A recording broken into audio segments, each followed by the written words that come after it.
Hello, dear investors. Welcome to the second episode of Made in India, a podcast where we discuss some of India's most interesting businesses, diving deep into their stories and business models. The company which we are going to explore today is SA Technologies.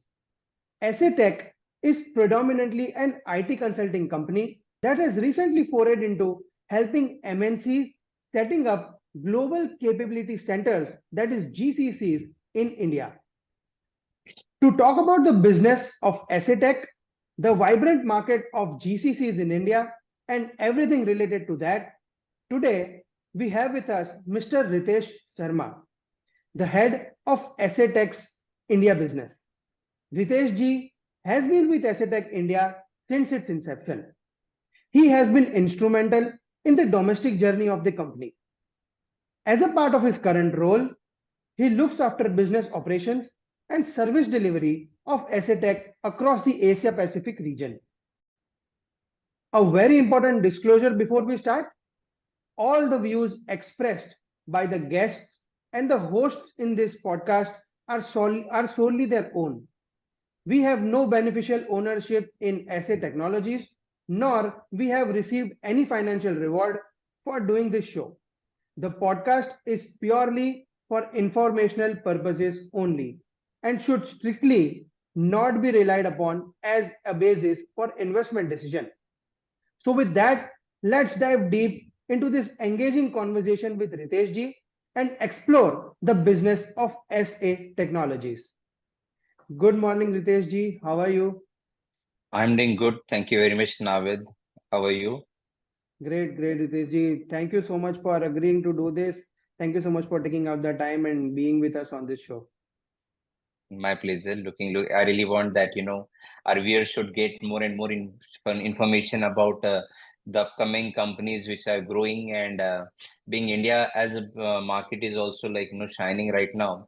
So even we want to be a part of that journey and we really want to have more and more knowledge giving to the viewers. Perfect, perfect. So, Ritesh ji, we'll start our conversation with a background with your background first.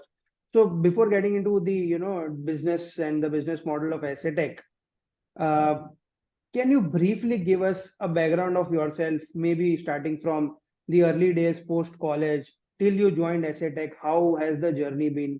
Just to give our audience a context of whom we are talking today. Absolutely, sure. So after my graduation, like, I'm a commerce graduate and then I did business management. And post that, I joined, SDFC Bank. Then I was also associate with IDBI Bank as well. And I was like, hardcore salesperson. Eventually, then I got an opportunity to associate with Assetec and being, always having an affection towards IT. I joined this organization and then, just take it ahead. Perfect, perfect. So I think with that context, let's dive into the business of asset technologies. So, sir, from what we understand, being business analysts, analysis is our day job. What we understand is that every business exists to solve a problem, right? So, initially, want to start with, can you share what problem asset tech was initially set out to solve when it was established back in 2006, if I am not wrong. So, because from what we understand, when Asset Tech was established, there already existed large IT consulting companies, both in India as well as in the USA. So, what we are trying to get to is necessarily what gave the promoters the confidence that this company, Asset Tech, can make a mark for itself in the industry, which is dominated by big companies already. Great. So, Navidji, like, what happened early 2000, I will say, like, our promoter, Joshi is from Mumbai only. Now he's based out in US. So he was like, he's a chartered accountant and he was also Oracle financial consultant. He realized like, the IT was booming and there was a need of like, this kind of consulting company although there were big players at that point of time also.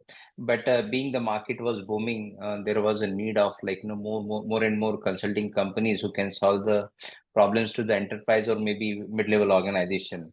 And being the promoter himself, Manoj was like into technologies. He thought like rather than working, he can start his own business, and that's how like this company get incorporated in early 2000. Right, right, right. So it is basically Manojji having the confidence that okay, fine, even though if this industry is dominated by large players, I can still have my own business. I still have a space to create my own ecosystem and maybe grow using that, right? Yeah, because when he was working with different organization in US, he realized like there is a space for few more companies who can come in and who can solve the problems of the IT solutioning, and that's how he decided to start this company long back in 2002 2003. Perfect, perfect. Yes, sir. So you decided to expand your US operations in India in, I think, 2012-13. So can you share what kind of opportunity, Manojji or yourself was able to observe in India, right? Uh, which led to you guys setting up the India operations. And an adjoining question to that, which comes to my mind, is ki, uh, why did you guys not fully copy and pasted the business model of already established companies like TCS, which is, servicing US companies sitting in India because obviously the tech tech employee base in India is much cost effective compared to what we get in the US. So these are the couple of questions which I have. One is what opportunity did you see in India? And secondly, why not copy paste the model of already existing giants? Right. So what happened like when Manoj and or maybe Aesthetic US were doing business in North America region, um, there were many customers who were looking for some kind of support in India as well. So that's how that thought came in, and even we started with few numbers, small numbers, and we started supporting some big companies in India. And that was a time like when I started getting involved into India business, or maybe that was a time when I joined. Then I realized like India is also growing very rapidly because we have seen 2009 recession was there, right? And after that market started picking up, and then that was a time where we thought, okay, like this is the best time where we should focus in India as well. And coming to your another question, like why not like maybe TCS Infosys, where like it's totally offshoring business, what we can say. So what happened, like this TCS Infosys are like having their parent organization in India and their subsidiary in US. And being Manoj was always in US, he's a US citizen, so his always primary focus was to serve into US based customers. And then when we got some opportunities from the existing customers who were looking for some kind of support in India, that was the time we realized like okay, this is the best time where we can also expand in India. And that's how like the team, we started building team and started in a few more customers. Correct. So, sir, to understand better, it was, let's say, Assetech was doing business in US with US clients. Then some of the US client wanted support in India. So Assetech said, hey, I can, why not establish my organization in India or my base in India and support my already existing clients in the US, who are in the US, but who also want support in India. So that is how the That's journey started. yeah, that's how the journey started. Perfect, Very true. Yep, yep. perfect, perfect, perfect. So I think now that we have clarified that Assetech has two bases. One is in the US, which is where the story started from. And secondly, we established a base in India, which started from, servicing our US clients initially, and then obviously growing the India base as a standalone entity in itself as well, right? So uh, the follow-up question which comes to my mind is, how is this structured formed? Matlab, I can understand there are two bases, but there has to be a structure. How are these two, entities related? Is there any commercial arrangement between these two entities? How these two function basically? Yeah, so SA India is like wholly owned subsidiary of SA US Inc. And as on today, like, both the entities are having their own P&L.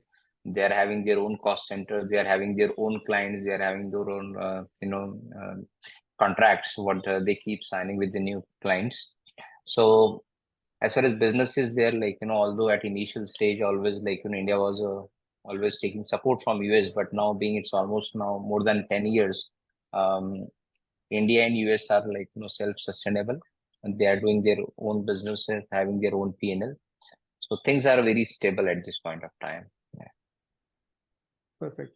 And one more question which which is coming to me by your answer is that so since being an IT company, we will be an employee heavy company, right?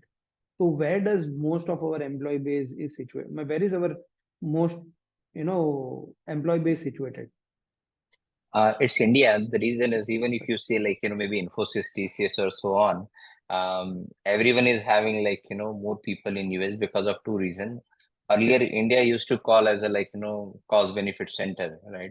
But now if you see like, you also get very good talented people, like, even you may not get in some different countries. So most of the enterprise or other different organizations, they want to offshore their work to India, and that's the reason. Unlike the other companies, we are also having more and more people in India as compared to the US. Perfect, perfect. So India houses more employees compared to the USA. Yes. Perfect. Yeah. In Ritesh US, ji. Yeah. yeah, just adding to Yeah, one sure. more point to what happened, like, US is a different business structure also. There might be more people working for SAUS, but in US, like, you can do cop to cop. So what it means, like, you can take one resource on contract from someone else and you can pass on to your customer. But when we work in India, like, we always hire people on our role and then we, put that person for one of our project, right? But in US, you are always having a flexibility, like, you can have someone from outside just utilizing him for 3 months, 6 months, or 9 months or so, and then you can just let go that person. But India is a very, very different, game altogether. We don't believe in subcontracting in India. We really want to have more and more people with us so that we can deliver more projects smoothly. So number wise, it may be like, same or bit less. But as far as if you talk about own employees, I think SA India is having more people. Yeah. Ritesh ji, one of the question which you previously said that you were with HDFC Bank and IDBI Bank, and you are a sales executive. Basically, you are into sales sort of that, and then eventually you said that eventually you have an interest in IT.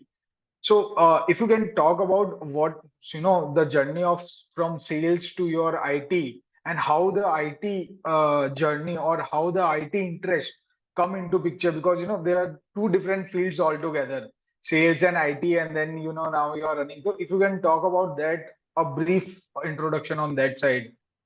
Absolutely. Yeah. So what happened, like, even during my college days, I did a lot of, different certifications. I did diploma in computer management. I did C++ programming, and, so that kind of affection was always there.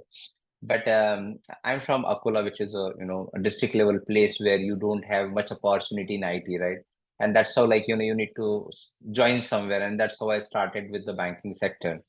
After 6 7 years or 8 years, I will say, like, when I come to know about this opportunity with SED again, they were looking for sort of like, sales and operation person who can take care of their operations in India, and that's how it started. But being always having that kind of like, sales approach in mind, um, I'm not a person who like to sit in the office and just overviewing the operation. I always like to go and meet the customers, bringing more customers for the organizations. And that's how, like, although we got few customers from US, but eventually we thought, like, we should have more stronger sales team in India, and then we started getting more customers. So that's how, like, from financial domain to IT, it moves actually. Yeah. Perfect. Now we already have a view on how the US entity as well as the Indian entity are linked. Uh, I think let's get on to understanding a bird's eye view of what asset tech does. Matlab, can you give us a sense ki where does asset tech make money from? What are the various segments from which we make money? When did these segments start? Uh, what is the segment of maximum interest to us today? And what is, sort of just touch upon what is going to be our plan, or the segment of most interest for us in the future. So I understand there are a lot Absolutely. of questions, but No, no just to worry, get a no bird's worry. eye Yeah, view of yeah, asset tech. sure. So now we are going to talk all about being. I hope the viewers got an idea how this organization is structured, like US entity and so on. Now we are going to discuss majorly on the India business, right? Yeah, because there are different service offering with both the organizations. So we are going to talk about the India business only. So Ascetic India business is having three different business verticals. One is consulting, another is offshoring, and third one, which we recently started almost like 1.5 year, 2 years back, that is a GCC business. So if we talk about consulting business, I will give an example like, if any company is using SAP, you know, um, so there are two options. Either they want to implement SAP, or maybe they might be using the SAP, which is an ERP, um, from last 4 or 5 years or so on. So in both the scenarios, they always look for a company who can help them either doing the implementation, or maybe they are already using it and they want someone who can do some kind of upgrade, or maybe doing some kind of customization. So at that point of time, company like ours um, go to the organizations or to go to the clients, and we gave them uh, the consulting approach, like, okay, this is a problem, this is how you can solve, and this is a time frame where we can solve your problem. So this kind of approach normally we follow, and that's how we solve the problem for our clients. um, SAP is one of the example. uh, there are some customers like who might be using Microsoft Power BI or Power Apps, which is nothing but reporting tools. So many time big organization come to us and they say like, no, we have a lot of data, right? And we need a different reports. Those reports are typically for top management, so that based on those reports, they can always see like, where they should focus, like, in case if any sales is going down in a specific quarter, or maybe their operation cost is increasing. So we help the customers in creating those kind of reports using Power BI, Power Apps, and that help the customers to take good decisions. So it's all about consulting. There are so many different views also, but being it's too much technical, I think that will be too heavy for the viewers also. Perfect, perfect. So it seems like there are three segments, obviously, but the consulting part currently seems to be the part which is the most contribute, which is the largest contributor to sales, right? The other two, At the this point of offshoring time, is yes. Yeah, yeah. At this point of time, yes. The reason is that's how we started actually. When we okay. started India operations, like the revenue stream was from here only, and that is the reason almost 65 to 70% of the business still come from the consulting business, because we have customers with whom we are dealing from last 4 or 5 years or so, and that recurring businesses keep getting, and there are new projects which keep coming, and we are like bidding, and we are winning those kind of projects. So that is the reason. I hope we can move to other two business units, right? So before getting into, so we'll deep dive into each and every business unit. We'll ask you to give more examples to for so that our listeners can understand what we're trying to talk about today.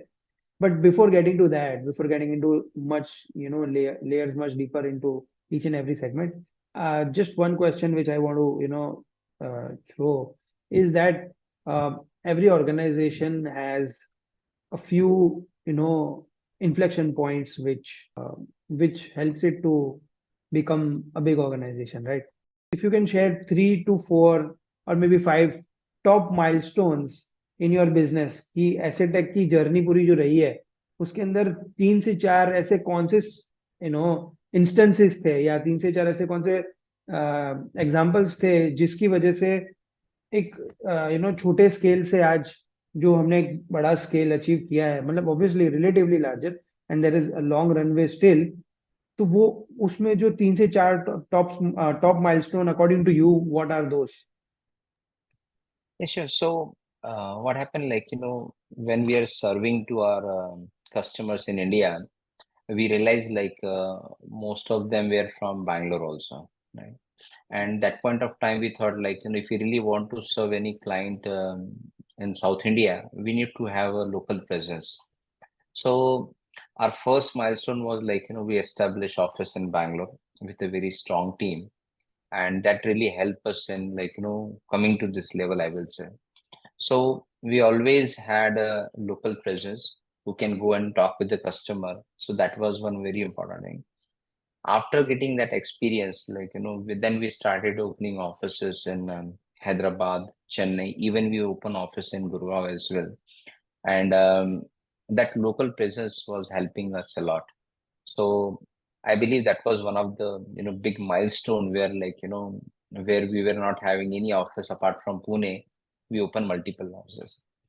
Second thing, like, when we started growing, we implemented some very strong HR policies which were focused towards employees, So that really helped us to gain good talent from the market. And it's not only about getting a good talent, but we were successfully able to retain those people for like 6 years, 7 years, or 8 years, so on. And still we have people who are working since 2010, 11 or so. And that really helped us to grow very rapidly. Perfect. So currently, how many offices do we have across India? I mean, you started with Pune, you have one in Bangalore, you have one in Gurgaon. Are there any other offices? No, so currently, like, we are having, all the people are working from throughout India, I will say. But Okay. currently, active office, what we have is in Pune and Bangalore. During COVID, we closed our Hyderabad and Gurgaon office. The reason is like, because due to the government norms, we were not able to, ask people to come and work from the office. And after COVID, like in IT, we have realized like people are preferring to work from home. So we decided like, let's have Bangalore and Pune up and running. So as of now, and maybe in long term, we will open those Hyderabad and Gurgaon office again when we see the mindset of the employees, like, they're coming and started working from office because still in IT, people are more flexible towards work from home. Perfect. Perfect. And sir, one more, since we are talking about milestones, uh, and there is a common practice in the IT industry is uh, relatively smaller companies tying up with giants sitting in the US. So do we have any such tie-ups, maybe with a company like Google or Apple or Microsoft or something of that sort? Do we have? Yeah. So we got, multiple certifications, like, it may be we are a Microsoft Gold partner, we are Google Cloud partner, we are ISO certified, we are having CMMI level 5, right? So those kind of certifications which we got, and that really help us in getting more projects, like, from APAC region, or maybe from India, or maybe from European countries also. So that was a big achievement for us also to have those kind of certifications with us. Perfect. Perfect. So, sir, now we'll get into each and every segments. We'll dive deep. We'll try to explore what SA Tech does in each and every business segment. Maybe with a few examples, we'll understand what is the business all about. So, coming to the largest piece first, our consulting business. And I am asking this question assuming we exactly operate the same way like TCS or Infosys in our IT consultancy business. So, I think this business is something which is not easy to visualize. So can you help us, with some examples which can help us as well as our viewers to visualize the consulting business better कि किस तरीके से एक client को onboard किया जाता है, to how that client is serviced over a period of time, and Uh, how has your experience been? If you can share a couple of stories of Assetech, obviously without naming names, without giving names, but it will be helpful if you can share a couple of examples and explain how the IT consulting business works actually. Sure. So to get any business, you need to have a strong sales team, like who keep checking, like which are the customers or client who are looking for, like consulting services. So we also have a very strong sales team, and then we are having a lot of um, subscription, like maybe LinkedIn or so on, which really help us to connect to the right people very easily, right? And once we come to know, like, okay, this company is looking for this kind of services or maybe consulting services from any of the organization, that's how our sales team, like, approach the right set of people to understand what exactly they are looking for. So once we come to know, okay, like, the client is looking, like, for example, if they want to build any application, like, they want to make any software, uh, so our solution architects, like, they go on a call, they understand what exactly, like, the client is looking for. Then we ask customer to give us a scope of work, like, in writing what exactly they are looking for. So the first step is in, like, the sales team has win a faith from the customer that, this company is something who can help us by giving some, experiences and being, although we started in India in 2012 or 2013, but if you see this company is like, very old, like, 2003 or so, like we started from India. So being we are having that, leverage or, privilege to say that, we have done that kind of projects, not only in India, but we have also done in US as well. And normally we work with the US based customers or maybe the captives only. We don't work with the service based companies, like, which are in India. So when we give the case studies to those customers, they get a faith that, okay, this company has done something and they can help us. Now the second point comes as, like, as you said, like there are different organizations with whom we need to compete. So how we win that? So we always have very strong, technical team with us who understand what exactly client is looking for. And we are a company who always believe in building the relationship rather than, like, just making one time money and just moving on. So we always give a very, very reasonable quote to the customer, because we know, like, once we start working with any client, there will be a needs keep coming in coming future as well. But if we are in, that is something which is very important. So when we start with any customer, we really work with very reasonable margins. And that's how, like, we win those kind of projects, because eventually a client is looking for that service, and it can be done from anyone. They just look for the certificates, what I told you, or maybe any past experiences or case studies or maybe references. And we are having decent references which we can give to our customers, and we can easily, like, get that kind of confidence.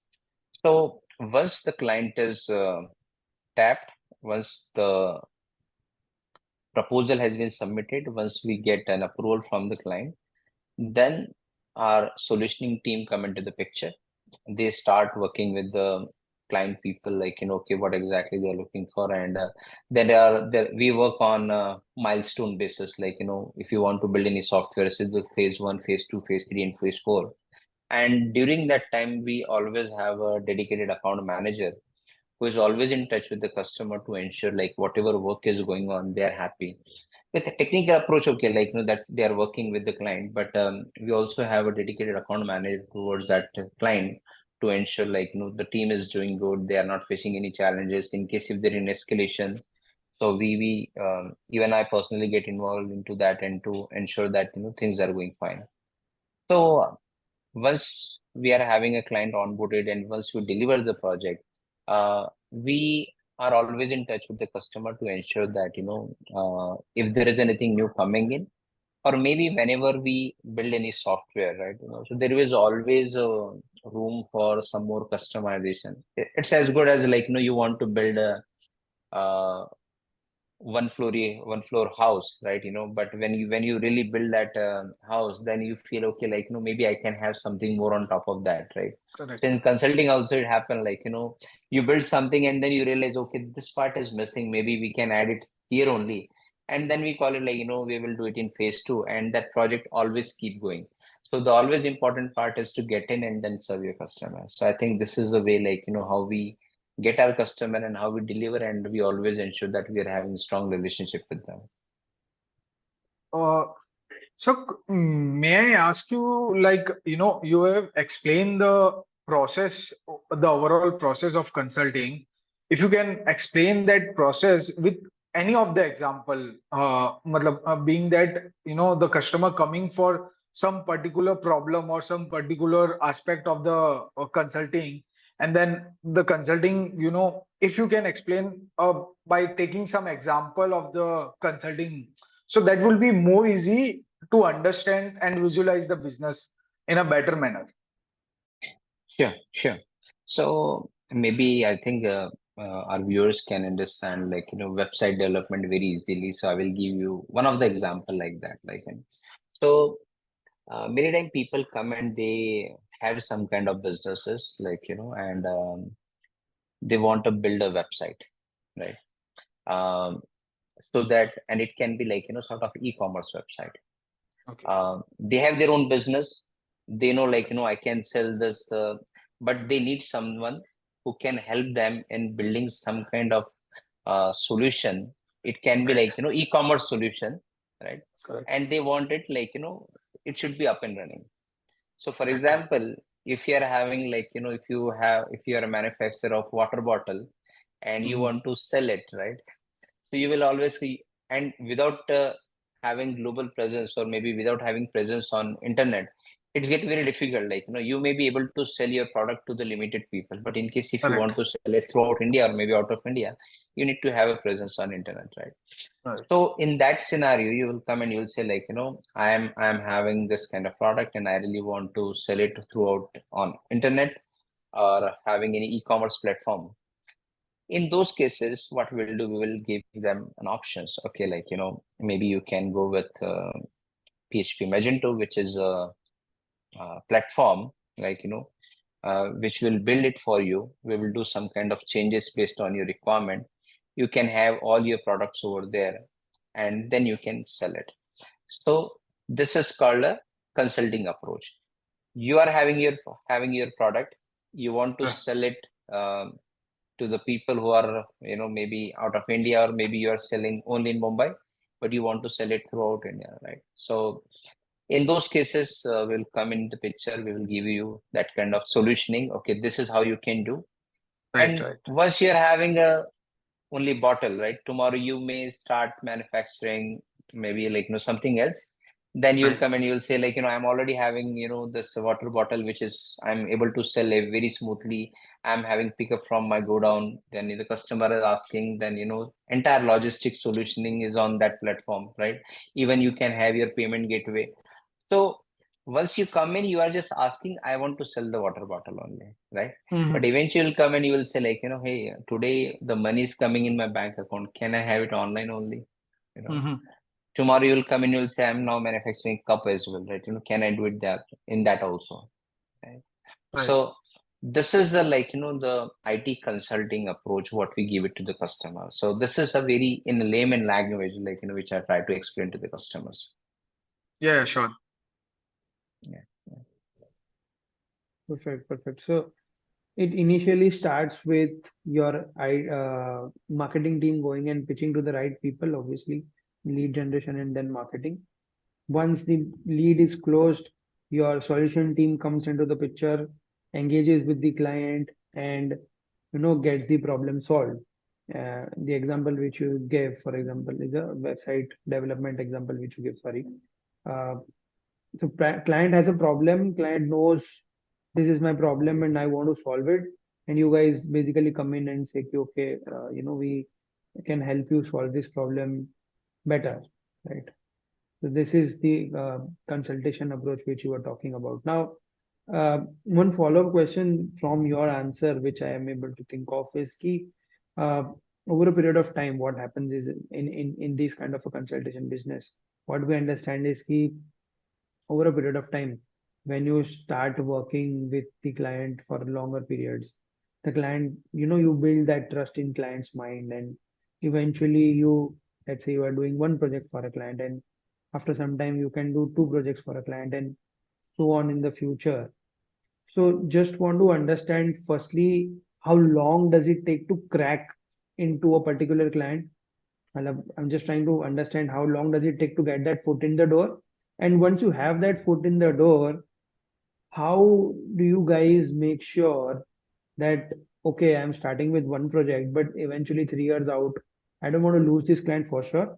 But I also want to make sure that I'm working on three different projects for the same client, जिसको हम wallet share कहते हैं, या you Right. know Yeah. how do you expand that wallet share for a particular client? And again, if you can share one such example which has actually transpired for you guys. There are multiple murky clients which ऐसे tech caters to. तो किसी एक client के साथ जब हमारा ऐसा कोई story play out हुआ है कि we started with one service or one vertical, eventually build trust over a period of time, and now we are doing three, four, five projects for that particular client. So can you Yeah. share that? Yeah, sure. So your first question was like, how much time it take Yeah. to, get a client actually. So in sales is always a pipeline. Like, you keep talking with the customers, and then, you just need to wait for a right opportunity, right? When the client is having that kind of need. In few of the cases, like, the client is having that problem and is looking for companies who can give it. But I think, like, 30 to 45 days is a time frame where, like, it takes to start talking till conversation, because there are multiple people who get involved into this kind of so, like, maybe IT directors, or maybe C-level people or CTOs, or maybe the most important thing is like the procurement guys, because they always they want the solution need to be solved, but at a very, very reasonable price, right? So that is something which is always there. So I think 30 to 45 days is a time frame, and we always have some kind of discussion going on. Now, coming to the another question, I will give you an example. Like, definitely I will not disclose the name of the customer, but we started working with them for only testing project. Like, they had one uh, product, and they were doing some development, and they were just seeking testing services from our side, just to ensure, like, we are doing a proper functional testing for that product, so that whatever they are building, it's up and running. um, After getting that kind of faith, in 3 to 4 months only, they said, like, okay, you are doing amazing testing for us, why don't you only do the product development? So they were having their own development team, and they said, like, we are having a developers and you are doing testing, right? So it's better that, why don't you only develop and you only test, and before we go live, we will just have a final check from our side, like, so after that, the thing never didn't get stopped there. uh, Being it was a product, and they used to sell the product to their customers, they were having, like, some customer support people as well. So it is not a typical, like, call center type. It was a product support, which I can say, like, maybe in case if you are selling any product to someone, and if you face some issue in that product, so you need to have a smart people who at least 50% able to answer or solve that product issues on the call only. So we started with testing, then we got the development, and after that they were so confident. They said, like, even that product support, we would like to give it to you only. So this is one example, like, we started with testing, then development, and then customer support. Another example with a different client, like, we started working on one project. It was just like, for a different business unit within the organization, and that specific business unit was so happy with us, and he said, talk with the different views or different business units or different managers, that this organization is doing so well, and they are very promised, whatever they are committing, they're delivering the projects on time. Even if you want, you can, try them. And that's how, like, within the same organization, we got multiple opportunities. During our discussion, I mentioned that, we work with large enterprise customers.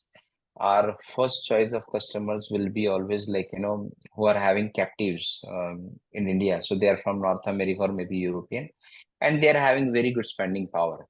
So if you're working with big companies, you always have a room to expand and you are able to sustain for a longer period. And that's the reason I said like we are having few customers with whom we are working from last 7, 8 years. There's one client with whom we are working from 9 years, and still we are like having very good numbers from people who are working for them. Perfect, perfect. That's actually really encouraging to hear, and I think now with the answer to the past two three questions which you gave, I think our listeners will be able to get a much better sense कि IT consulting business किस तरीके से operate करता है. Now, sir, leaving the IT consulting part aside and coming to the second part, which is the offshoring business. So can you just briefly give us a sense of how does this offshoring business work? How SA Tech helps or supports its client in this particular segment? Sure. So being aesthetic is having offices in US, Canada, and in Singapore also. Um, our sales team also try to reach out to the different geographical region as well, um, to get a offshore project. Um, so we are organization who is not like just if we are doing something we are happy with that. No, we always see what is happening into the market, which are the new technologies are coming in, which are the different areas where we should focus and how we can grow. So that's how like this offshoring business started. We were in touch with few of the customers in India only, and they were having offices like in Europe or maybe in Canada or maybe in US also. And they said like we need some support for one of the US based unit. And I told them like we are already working with you in India, so maybe how it's going to be like we need to bill you or how it is. So they said like no, like there will be a different project. You need to raise an invoice to the US entity, and you need to support them from your India office. Currently, many of our employees, like we deliver because of the security reason. Client expect our people to go and work from there and finish that projects. But being it was offshoring, they said like you can work from your premises. We just need that security checks need to be there, and being we are already ISO certified and CMMI level 5. So they said like we are okay to offshore those projects. So there were two reasons where client was ready to offshore. Number one was they were looking for some resource which is reasonable in cost, and they were looking for someone who is available immediately. So luckily we had that those kind of talent available in house, and it was coming with a very reasonable cost. So that's how we said okay, like we can easily work on those projects. And that project was for like at least 7 to 8 people, and it was for 8 months, like where they were looking to build some applications on .NET. And that's how we started. Then we realized like there is a still big room. And the interesting thing was like whatever margins which we are having in India business, what we are getting. And on top of that, like that your money will get after deducting the tax, and you need to have the GST also, right? So the beauty of that offshoring was like no TDS, no GST. You just need to bill it to the US based customer, and you're getting export revenue. And the margins were amazing. It's almost like double, I can say.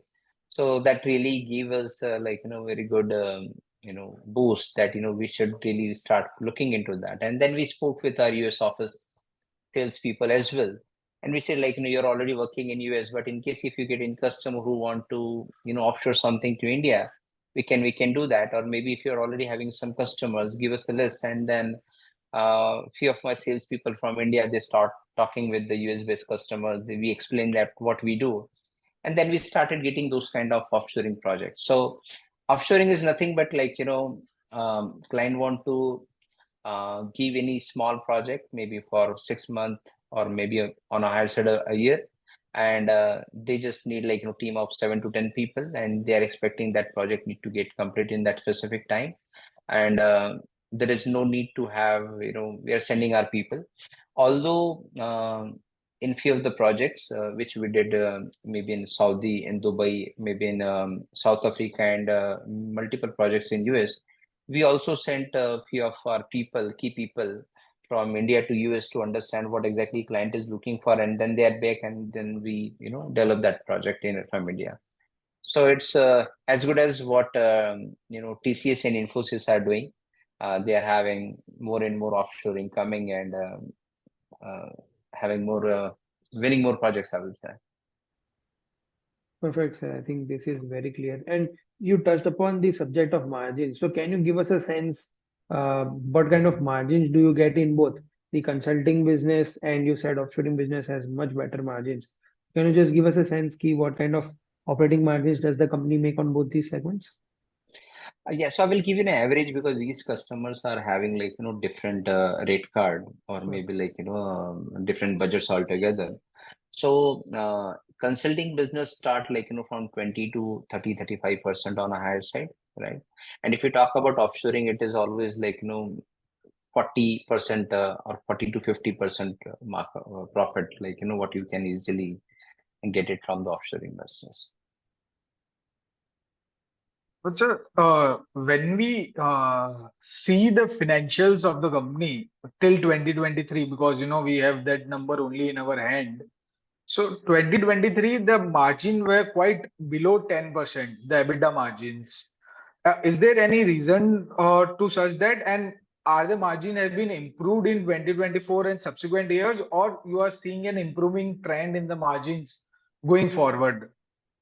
Oh yes, so I think when you will see the number in 2024, I guess like that margin has increased like tremendously, and during 23, I will say like 21, 22 was like maybe few of the companies are like doing very good during that COVID time. But post COVID, like IT companies were a bit struggling, because the cost of resource increased drastically, like so that might be the reason. But I think like offshoring and GCC, the real revenue started coming in books also in 2024, and maybe Okay. now subsequently more, actually. Yeah, that point of time, like major revenue from consulting. Yeah. So after that, all those taxes, I think maybe you can see that 10% or so. Yeah. Right. Right.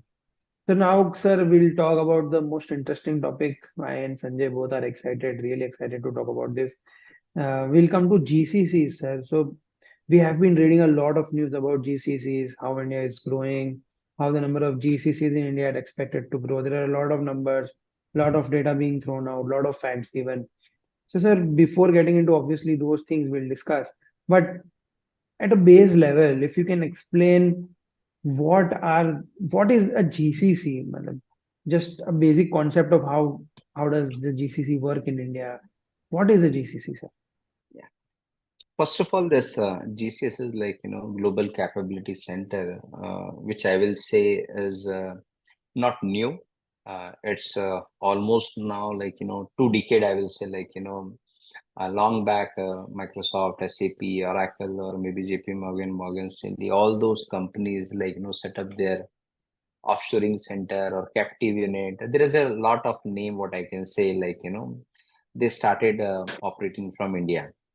Now, as you rightly mentioned that you're listening a lot on a newspaper that many companies or GCCs are coming to India. So there are two segments actually. The current government from last 10 years, I will say, like they realize, like, in case if you really want to solve the problem of the population what we have in India, we need to have more and more business coming into India. Like we need to have more manufacturing, we need to have more services getting offshore to from India. So they realize, like each and every state is competing as on today. Like, you can see, like, invest. I think there is one summit is going to be there very soon. Like, invest in Madhya Pradesh, right? So, or maybe invest in Karnataka or maybe Andhra Pradesh and so on. So now the government is focusing a lot. They really want more GCCs are coming to India. So when we talk about GCCs, it's not only for IT, I will say. They really want, like, maybe in healthcare, they really want more R&D is coming. They really want more manufacturing is coming to India. So that's how they name it. If we talk about as per the IT, like, what GCC means, uh, it's nothing but any company who is based out in US or North America or Canada or maybe in European region, they want to set up their own entity in India. They might be using few of the organizations for offshoring purpose, but now they realize, like, they should have their own office in India and they can have better control. So this is, like, called GCC. Yeah. So if I understood correctly, GCC is nothing but an MNC who is maybe doing an offshoring business in India, or maybe giving, has outsourced its Indian operations to somebody else, taking back its control and saying, okay, fine, I will set up my own base in India. And technically, this base, which is there of the MNC in India, is called a GCC. Is that understanding correct? Yeah. The only thing is, like, slight difference between offshoring and GCC is, like, in GCC they are having their own legal entity in India, and Right. they are responsible for all the entire operations. Right? In offshoring, like, as we are also helping the customers, so they are just offshoring. They don't have any employees on their role in India. They have offshored the project, and we are responsible to deliver those projects.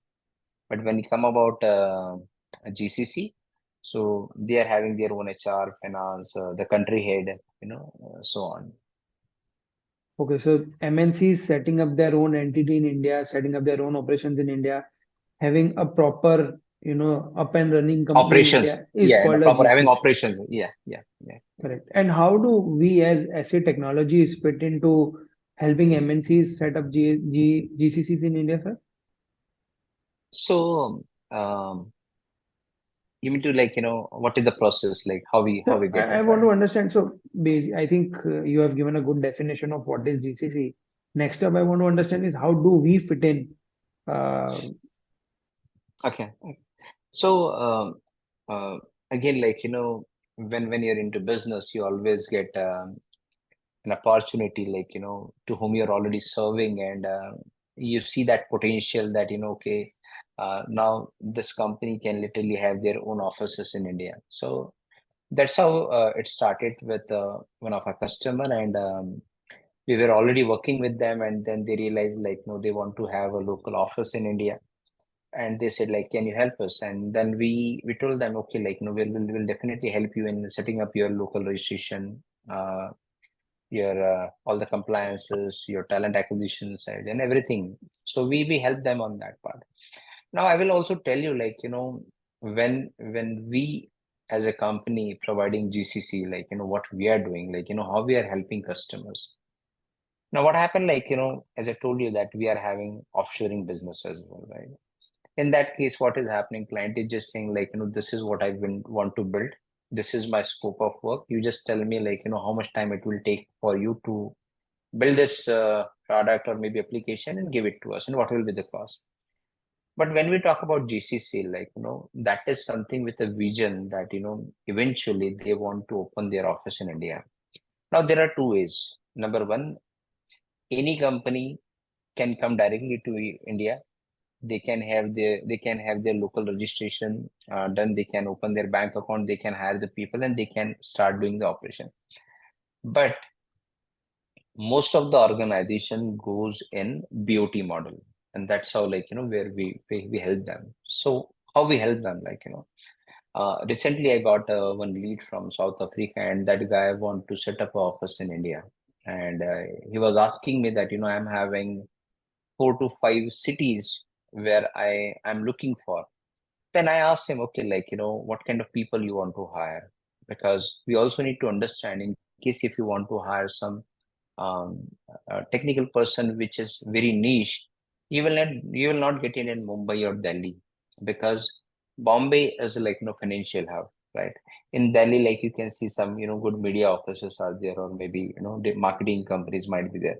But if you talk about core technical stuff, I personally feel Bangalore, Pune, Hyderabad are like having that kind of advantage where you can get good people. So he said, okay, that is fine. Number two question was like, what will be the cost in case if I want to open my office, what will be the cost? So number one, we help him with the cities where he should open office. Number two, what kind of people he can get, what will be the pricing for those people, which may be the most cost beneficial for him. Number third and very important thing is like, once he identified the city, then he need to have office also, because eventually he will have his own office where people are going to work. So we help them in, first of all, we will identify a city, then infrastructure, then we will have our own people working from there. After 1 year or 1.5 year, like, we will transfer all our employees to his payroll. And then he, at that point of time, he can open his own legal entity, and then he can take it ahead. But during that 1 year to 1.5 year, like, where he want to, it's a bridge between offshoring to GCC. He wanted to offshore, but like, eventually he want to open his own office, right? So that is a model where like, we help the customers. So we recently, I think it's been 1 year now, I will say, um, for one of the Norway based customer, like, which is in edtech domain. We set up a, dedicated office for them, which is like, 75-seater office in Bangalore. And all the employees who are working from there is on our payroll. We are having our HR, we are having our finance, we are having our infra guy, and even the office is on our name. But after 1.5 year, we are going to move these people, not 100%, but few of the people will be on their payroll. And as and when they will grow, we will have our own technical team who is going to help them. So this is a process, like, how GCCs come into the picture and how we help them. Yeah. So, basically, a GCC and offshore, matlab the bridge between, the company wants to set up something in India, and the bridge between those, the time frame or the infrastructure or the manpower. So we are the bridge between that gap. Is the Yes. understanding Yeah, correct? that's correct. Even there were so many companies, like, enterprise level companies who are having offices in India. They had offshore their project initially long back to few of the Indian organization, and then Hmm. they realized, like, why to have that kind of margins we are paying when we can have our own people can do that job, right? And then gradually in 1 year, 1.5 year, or maybe when they were very confident that, okay, now we are having strong team, like, who can take care of projects. That point of time, they realize, like, let's have a legal entity in India, and then they take over everything. So, sir, there is no IT part. So, from your explanation, what I was able to catch is कि uh, um, Assetech helps them with setting up an office, helps them with how to plan their manpower, what cities to set up their offices into, so that they can get the right kind of manpower, etc. So there is no IT bit involved in setting up the GCCs. Is the understanding correct? No, I will say, like, it's a blend of both, Okay. because eventually you need to deliver those projects, and you are the only company who are going to give the consulting to those clients. The only difference is, both the parties are pretty much clear and aware that one fine day, whatever people who are working for you at this point of time, in 1 year, 1.5 year, you need to give those people to that customer, Hmm. and which is very common trend into IT market. And there are a lot of company who are doing BOT, and they know, like, we are just a facilitator. Uh, Although we are a company who is giving the entire consulting to that company, but And that's the reason even they come and they want that those people also to be part of their organization, because when you're doing any technical consulting projects, you cannot just replace the people in between, right? So it comes with that mindset only. But to answer your question, it's not only like, identifying the office place or giving a talent. It also includes the consulting approach also. And that is also one very important scenario where client choose those kind of companies who can deliver their projects on regular basis. So, from your answer, what I understand is it is a mix of consulting, offshoring, and the bridge between the offshoring and GCs. So it's a whole process in between that cycle. But so my concern remains, that is, so this part of GCC would be a very short-term project. It will be not a long-term project where the IT consulting companies get a revenue on a long-term basis contract, and it is an annuity kind of business when we do so if there is a software, the customer constantly needs support on that software, or the customer constantly need input from your side. But if they set up the GCC, the part of that role, because as you said that after 1.5 year, the payroll or the employee will shift, or the whole organization will shift to the concerned entity. So is my understanding correct, or if you can throw your light on that aspects? So partially, yes, I will say. But one very important thing is like, no company will have, their entire projects offshoring to India. Like, they go phase by phase, right?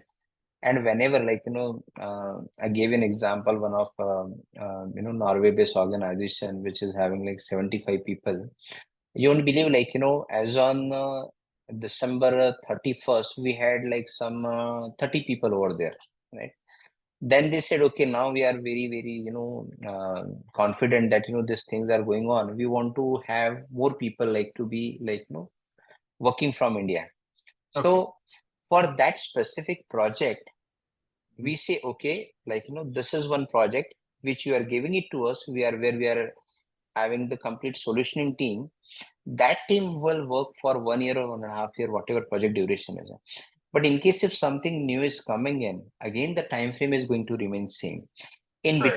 In between, it happened like, they may need some more help from our side, like, because Okay. we are having that kind of confidence and relationship. So whatever new is coming, it will not go to the market. It will Mhm. be the first choice will be with us only, because we know what kind of product we have built or what kind of project what we have delivered, and we are having in and out story about it, and that becomes very easy for us to deliver those projects in a very Okay. lesser time. Yeah.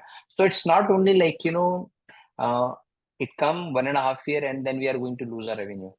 Because the company is also growing. They are looking for more and more people who can help them in a long term. Mm. So if you see any offices or any big organizations in India, like, it may be enterprise level, they started with like, maybe 500, 700, and today they might be in thousands, like, 2,000, 3,000 people.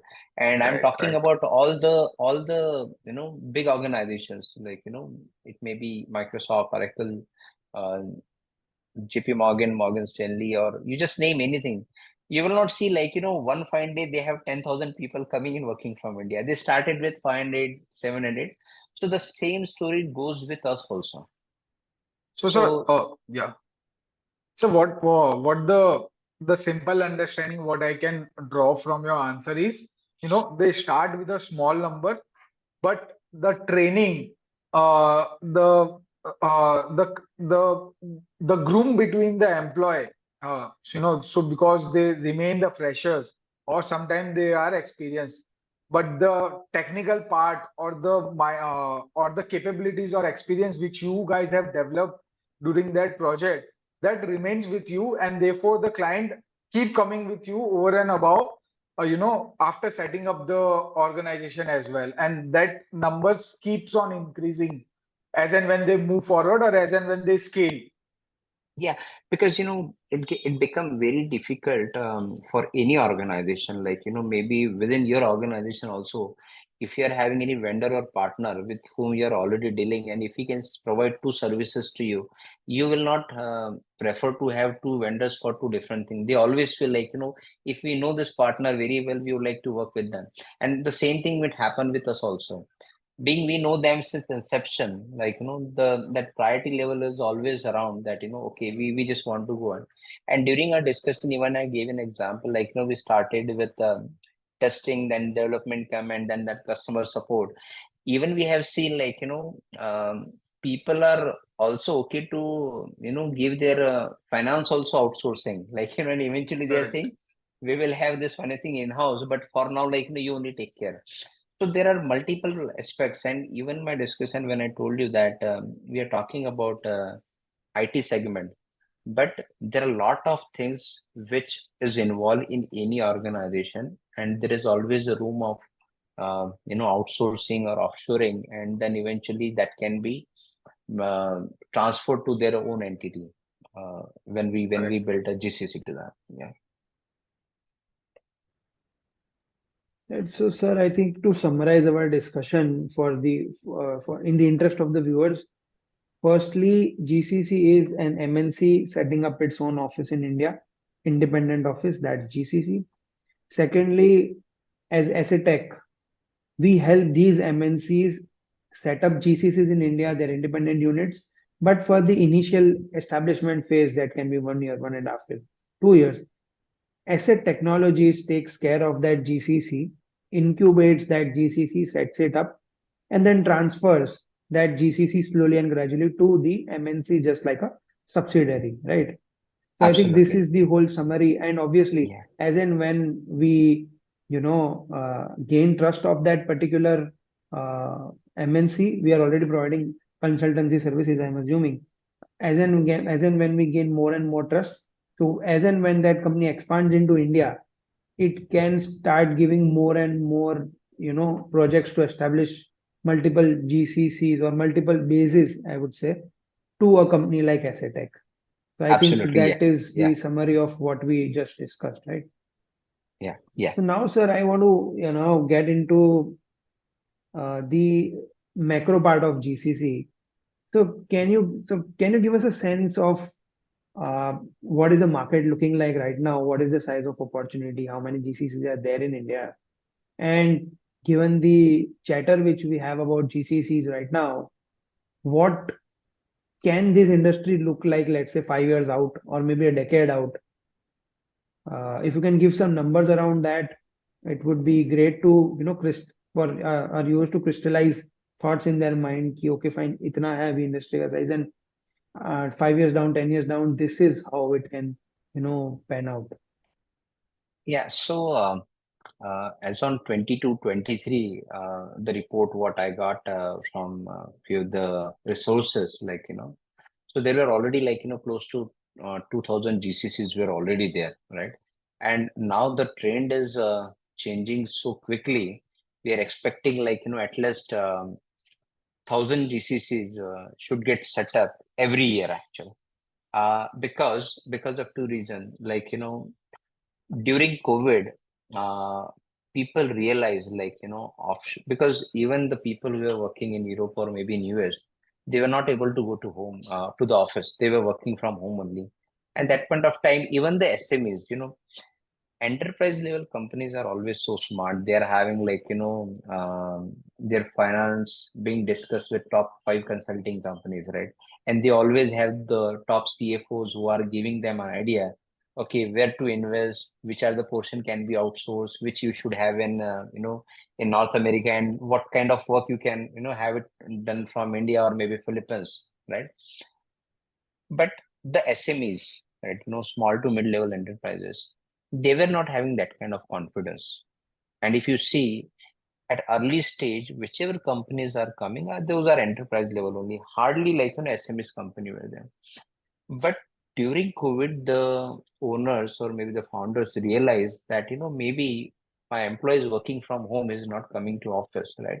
So it's better that maybe I can offshore those things to India, And when they give offshoring, and when we give them, okay, like, why you're just thinking like, to have few people working for you? Why don't have your own office? And when we propose them, that sound very interesting to them because eventually they are also, decent revenue-based organization and they're looking to expand. And when you are able to save some cost, right, you are able to put it into the more development of the organization.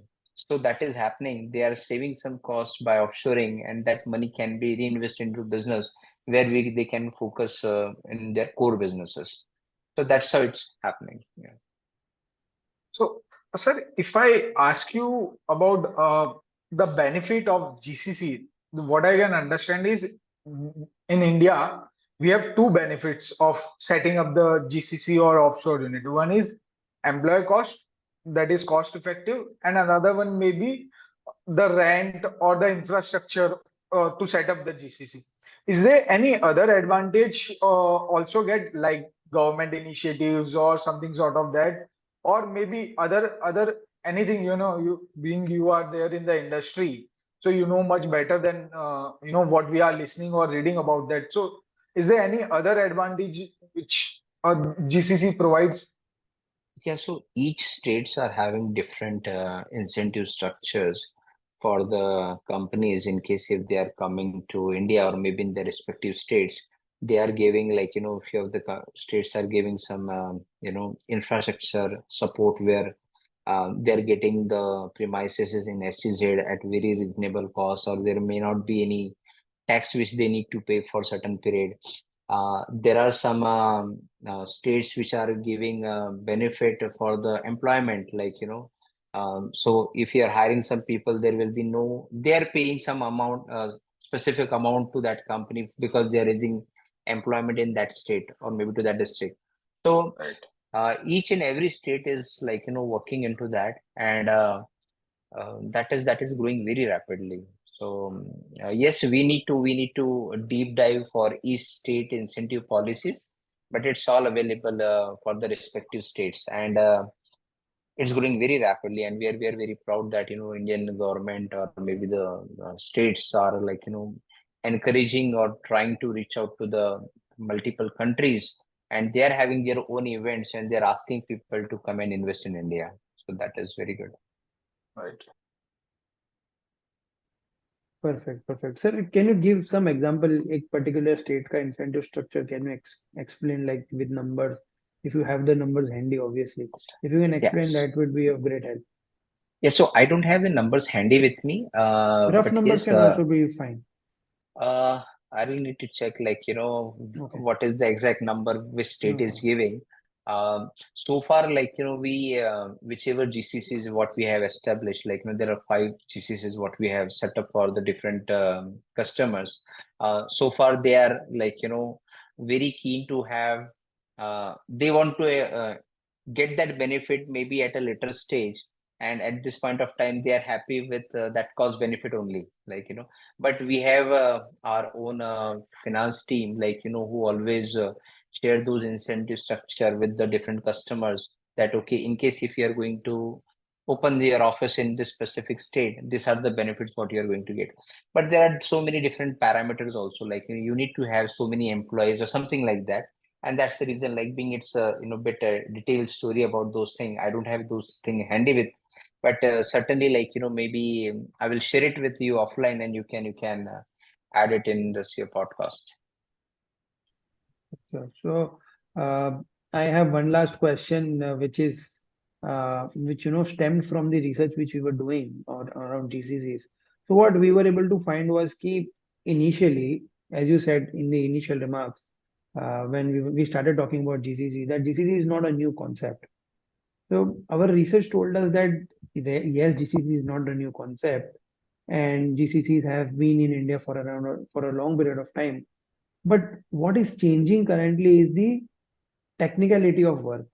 So just to give an example, initially when GCCs were set up, these GCCs were given the responsibility to handle simple, mundane kind of tasks which are repetitive in nature, which are not innovative of in some sort.